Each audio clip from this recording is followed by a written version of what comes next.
বাংলাদেশের জনগণ একটা স্বৈরাচারকে বিদায় করেছে, একটা ফ্যাসিস্টকে বিদায় করেছে গণতান্ত্রিক ব্যবস্থা ফিরিয়ে আনার জন্য। মূলত দিশাই ছিল আন্দোলন। গত 10-15 বছর ধরে এই আন্দোলন একেবারে চূড়ান্ত পর্যায়ে সবাই মিলে স্বৈরাচারকে বিদায় করেছে। তারপর থেকে যে গণতান্ত্রিক অর্ডারের মধ্যে, প্রক্রিয়ার মধ্যে দেশটা যাবে, এখন পর্যন্ত কোনো লক্ষণ দেখা যাচ্ছে না। এবং সকলের মধ্যে একটা সংখ্যা কাজ করছে যে কি বাংলাদেশ আদৌ গণতান্ত্রিক প্রক্রিয়াতে যাবে কিনা, বাংলাদেশের মানুষ তার মালিকানা ফিরে পাবে কিনা, তাদের নির্বাচিত সংসদ সরকার দেখতে পাবে কিনা, সব আলোচনা হচ্ছে, সব কর্মকাণ্ড চলছে, অ্যাজ ইফ একটা নির্বাচিত সরকার দেশ চালাচ্ছে। কিন্তু নির্বাচনের কোনো খবর নাই। গণতান্ত্রিক প্রক্রিয়ার মধ্যে যাওয়ার যে বিষয়গুলো, তার কোনো খবর আমরা দেখতে পাচ্ছি না। সংস্কারের নামে যে একটা ধোয়া তুলে একটা কমিশন করা হয়েছে, তারপরে আমরা সবাই মিলে কিন্তু আমাদের প্রপোজাল দিয়েছি, সংস্কারের প্রপোজাল আমাদের প্রস্তাব দেওয়া হয়েছে এবং বলা হচ্ছে ঐক্যমতের পরিপ্রেক্ষিতে হবে। তো ঐক্যমতটা কোথায় হয়েছে এটাও তো আজ পর্যন্ত বলা হচ্ছে না। এই মুহূর্ত পর্যন্ত কোথায় হচ্ছে?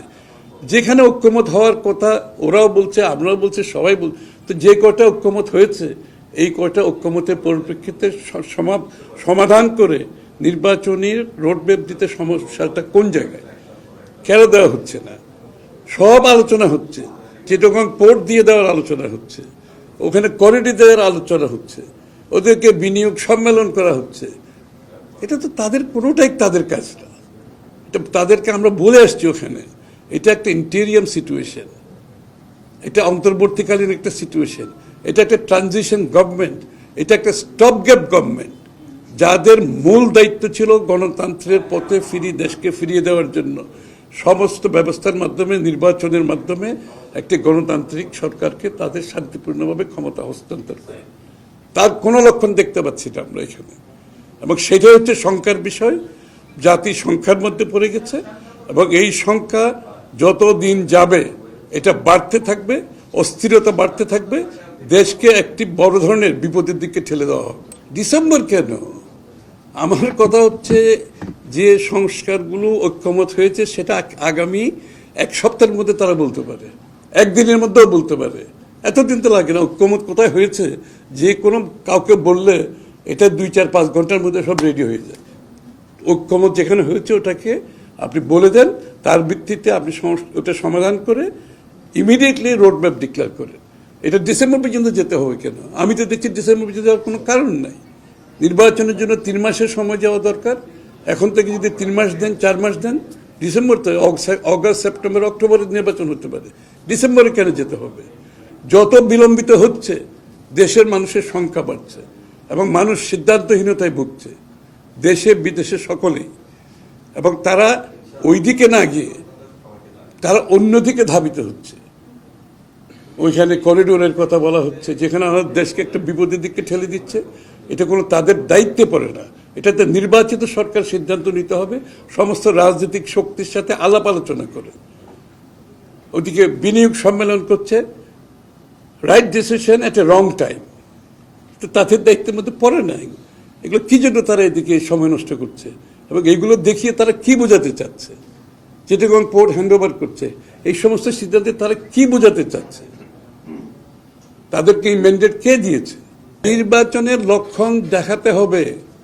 নির্বাচন সম্বন্ধে যদি সিদ্ধান্তহীনতায় ভোগে, তাহলে বাংলাদেশের মানুষ যেই নির্বাচনের জন্য, যেই গণতন্ত্রের জন্য, যে মালিকানার জন্য এত ত্যাগ স্বীকার করেছে, এটা তো বৃথা যেতে পারবে না। এটা কোনোভাবেই বৃথা যেতে পারবে না। এবং যত তাড়াতাড়ি সম্ভব আমরা চাই ডিসেম্বরের মধ্যে অবশ্যই নির্বাচনে হতে হবে। আমি তো ডিসেম্বর পর্যন্ত যাওয়ার কোনো প্রয়োজনীয়তা মনে করছি না। ইমিডিয়েটলি যেখানে ঐক্যমত হয়েছে এটা ডিক্লেয়ার করে আপনি নির্বাচনের দিনক্ষণ দেন।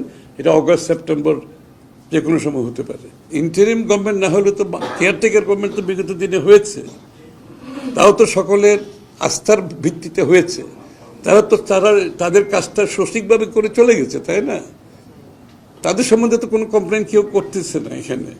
তারা যে দায়িত্ব দেওয়া হয়েছে সেই দায়িত্বটা তারা সঠিকভাবে এসে ভোটার লিস্ট রিভিউ করে সরকারের যে নির্বাচনী কর্মকর্তাদের যে যে রদবদল করার প্রয়োজন ছিল সেগুলো করে আইন শৃঙ্খলা বজায় রেখে সঠিক সময়ের মধ্যে নির্বাচন করে চলে গেছে। সবাইকে তো রেসপেক্ট করছে এখানে, কিন্তু আজকে এখানে এই প্রশ্ন উঠছে, এই যে প্রশ্নটা কেন আসছে আজকে? তাহলে নিশ্চয়ই সমস্যা এখানে।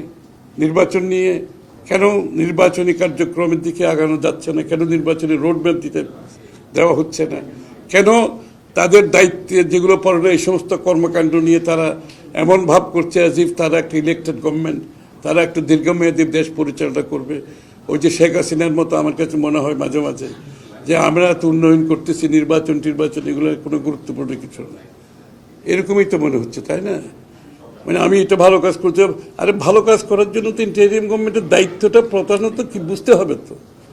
ভালো কাজ করার জন্য তো জনগণের ম্যান্ডেট নিয়ে রাজনীতিবিদদের দায়িত্ব নিতে হবে এখানে, সেটা যেই দলেরই হোক না কেন।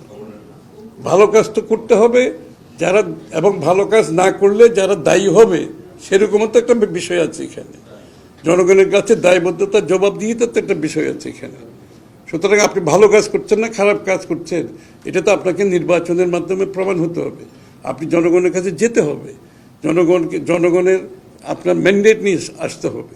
সুতরাং আপনি যদি ভালো কাজ না করেন আগামী নির্বাচনে আপনাকে জনগণের কাছে আবার গিয়ে তার জবাব পেতে হবে, তাই না?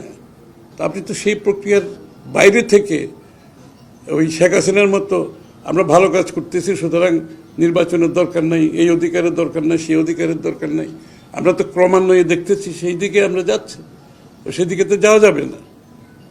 সুতরাং আমাদের এই কথাগুলো কেন বলতে হবে আজকে? এটাই তো দুঃখের বিষয়। এবং যে কনফিডেন্স নিয়ে আমরা সবাই সমর্থন করেছি, আমরা এখনো মনে করি তারা সেদিকে যেতে পারে। এই কথাগুলো বলছি এই কারণে, তারা সেদিকে যেতে পারে এখনো। সেই আস্থা ফিরিয়ে আনার এখনো সুযোগ আছে, তো আস্থা ফিরিয়ে আনার সুযোগ এখনো আছে। এবং আস্থা যেটা হারাচ্ছে এটা তো সবার জন্য দুর্ভাগ্য।